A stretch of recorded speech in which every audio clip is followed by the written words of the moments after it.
Hi. இப்போ இன்றைக்கி வந்துட்டு குளிக்கிற ஒரு முறை பற்றி பார்க்கலாம். குளிக்கும் முறை அப்படின்னா ஆக்சுவலி வந்துட்டு நம்ம வந்து சுட தண்ணி யூஸ் பண்ணுறது தவிர்க்கணும். நார்மலாக வந்து பச்சை தண்ணி தான் யூஸ் பண்ணணும். பச்சை தண்ணி தான் ரொம்ப ரொம்ப உடலுக்கு நல்லது.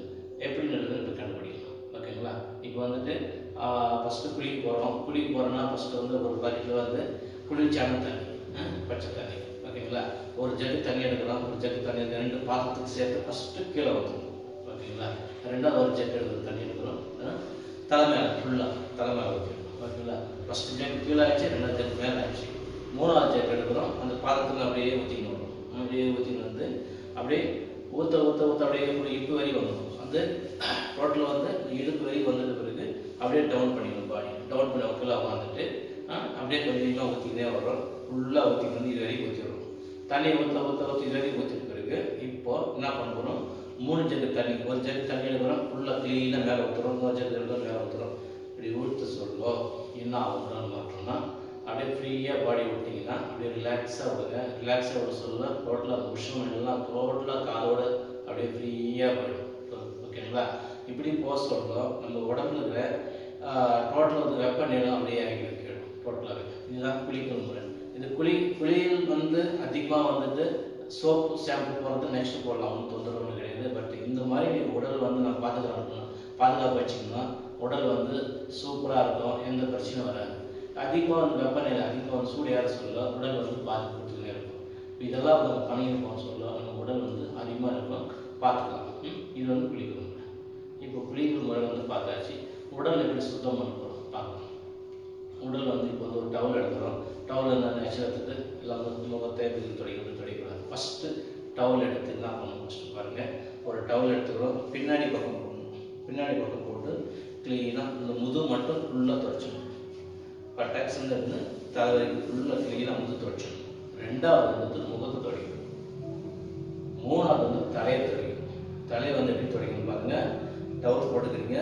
டவல் வந்து 1 2 3 4 5 அப்படின்னு அப்படியே அமுத்தி விடணும். ஓகேங்களா? இந்த காதுக்கு மேலே அப்படியே அமுத்திட்டு அப்படியே ஜெர்க்கிங் கொடுக்கணும்.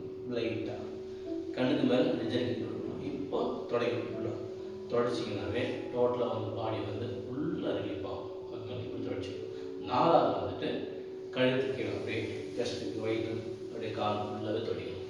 இந்த மாதிரி துடைச்சோம்னா டோட்டலாக வந்துட்டு நம்மளுடைய இப்போ வந்து குளியல் முறை படுத்தோம் இல்லையா, அந்த குளியல் முறை மாதிரி இது பெனிஃபிட் ஒரு வேறு மாதிரி இருக்கும். இது வந்து உங்களுக்கு டோட்டலாக வந்து 72 நாடிகள் வந்துட்டு ஃப்ரீ பண்ணணும் டோட்டலாகவே. இந்த மாதிரி நம்ம குளிக்கிற முறையை பயன்படுத்தி துடைக்கிற முறையை பயன்படுத்தோம்னா நம்ம உடம்பு வந்து ரொம்ப ரொம்ப ஆரோக்கியமாக இருக்கும்.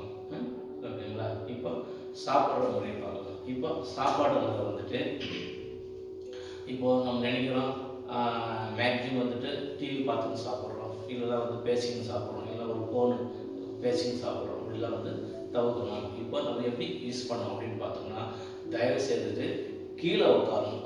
ஓகேங்களா? கீழே உட்காந்து க்ளீனாக வந்து கால் வச்சு உட்காந்து ஒரு வாழையில வச்சு நம்ம நல்லா டோட்டலாக வந்துட்டு ஒரு வாழையில வச்சு உட்காந்து நம்ம சாப்பிட சொல்ல ரொம்ப ரொம்ப நல்லாயிருக்கும். அது எப்படி சாப்பிட்ணுன்னு பார்க்கலாம். இப்போ வந்து வாழையில வச்சுருக்கீங்க, உட்காந்துட்டீங்க. Okay, super. இப்போ வந்துட்டு நம்ம 5 விரல வந்துட்டு அந்த சாதத்தை நல்லா பேஞ்சிட்டு கொஞ்சம் லைட்டாக கொஞ்சம் தண்ணி குடிக்கணும். குடிக்கணும். தொண்டை ஃபுல்லாக ஃப்ரீ ஆகிடும். ஓகேங்களா? ஃப்ரீ ஆகிட்டு நெக்ஸ்ட்டு இப்போ நம்ம சாப்பிட போகிறோம். பேஞ்சிட்டீங்க, வாயில் போகிறீங்க. வாயை மூடியும் நல்லா மென சொல்ல இந்த உடலில் உமிழ்நீர்லாம் வந்து சாதத்தில் இறங்கி ஆட்டோமேட்டிக் ஜீரணம் சூப்பராகிடும். நீங்கள் சாப்பிட்ட பிறகு 1/2 ஹவரில் ஜீரணம் ஆகிடும். இது 100% ஆகும். இப்போ இந்த மாதிரி ஜீரணம் பண்ணணும்னு சொன்னால் நம்ம வந்து நம்மளுக்கு கேஸ்ட்ரிக் பிரச்சனையும் ஸ்டார்ட் ஆகாது, நம்மளுக்கு பைல்ஸ் பிரச்சனை ஸ்டார்ட் ஆகும், நம்மளுக்கு சுகர்ன்ற பிரச்சனை ஸ்டார்ட் ஆகாது. இதெல்லாம் நமக்கு வந்து பாரம்பரியம். டோட்டலாக வந்து பாரம்பரியம் அப்படி தான் பண்ணியிருக்கிறாங்க. நம்ம யாரும் பண்ணுறதில்ல. அது டைப்ஸில் வந்து கொஞ்சம் நம்ம இம்ப்ரூவ் பண்ணிக்கலாம். இப்போ சாப்பிட்டு முடிச்ச பிறகு இப்போ வந்துட்டு ஒரு 10 நிமிஷம் இல்லைன்னா ஒரு 10 நிமிஷம் இல்லைன்னா ஒரு காலை விட்டுட்டு கொஞ்சம் தண்ணி குடிச்சிக்கலாம் வேணும்னா. இப்போ நான் சாப்பிட சொல்லுவேன், சாப்பிட கொஞ்சம் தண்ணி அப்படி குடி சொல்ல கேஸ் ஃபுல்லாக ஆகிடும். ஓகேங்களா? அது மாதிரி சாப்பிடக்கூடாது. அதனால நம்ம என்ன பண்ணணும், மேக்ஸிமம் வந்துட்டு தண்ணி வைக்கிறது வந்து நம்ம சாதத்துக்கு முன்னாடி தண்ணி வைக்கிற காரணம் வந்துட்டு எமர்ஜென்சியாக எதனா ஒரு கோளாறு எதனா அடைச்சிக்கினா மட்டும்தான் நம்ம தண்ணி எடுத்துக்கணும். அதை விட்டுட்டு தண்ணியும் சாப்பிடக்கூடாது. சாப்பிட்டோம்னா நம்ம உடல் வந்து கேடு கொடுக்கும். அது வந்து நீங்கள் பார்த்தா தான் அது சரி பிடிக்கும். இப்போ நம்ம மென்று சாப்பிட்றதுனால உடல் வந்து ஆரோக்கியமாக நல்லா சூப்பராக இருக்கும். ஓகேங்களா? இப்போ வயிறு பிரச்சனை ஜீரணம் நல்லா சரியாகிடும், சூப்பராக இருக்கும், உடம்பு சூப்பராக இருக்கும். ஓகேங்களா? நெக்ஸ்ட்டு வந்துட்டு மலம் கழித்தல். மலம் வந்துட்டு நம்ம காலையில் எழுந்து வந்துட்டு ஒரு மினிமம் நம்ம ஒரு 10 நிமிஷத்தில் மலம்லாம் கழிச்சு ஃப்ரீ ஆகிட்டு குளிச்சுட்டு வெளியே வரணும். அந்த அளவுக்கு பாஸ்ட்டாக நம்ம செய்யணும். இப்போ மலம் கழித்தல் வந்து எப்படி ஃப்ரீ ஆகும் அப்படின்னு கண்டுபிடிக்கலாம். இப்போ நம்ம சாப்பாடு நல்லா மென்று சாப்பிட்டா நல்லா ஜீரணம் ஆகிடும், ஆட்டோமேட்டிக்காக வெளியே போயிடும். ஓகேங்களா? இப்போ சில பேர் வந்து மலமே கழிவது கிடையாது. சில பேர் ஒரு வாரம் தான் இருக்கிறாங்க, சில பேர் 2 நாள் வந்து மலம் கழிவது இல்லை. என்ன பிரச்சனைனா உடல் டோட்டல் வந்து பிரச்சனை தான் இருக்குது. இந்த பெரியமோடு சீனில் வந்து சரி கரெக்டாக எடுத்துக்கணும்னா சரி பண்ணணும். அது வந்து அதிகமாக வந்துட்டு நம்ம சுபகதி எடுத்துக்கணும். சுபகதி எடுத்து வயிற்று க்ளீன் பண்ணிட்டோம்னா அட்லீஸ்ட் ஒரு 2 மாதத்துக்கு ஒரு தடவை சுபகதி எடுத்துக்கணும். வயிற்று க்ளீன் பண்ணிட்டோம்னா பக்கா இருக்கும் பாடி உங்களுக்கு.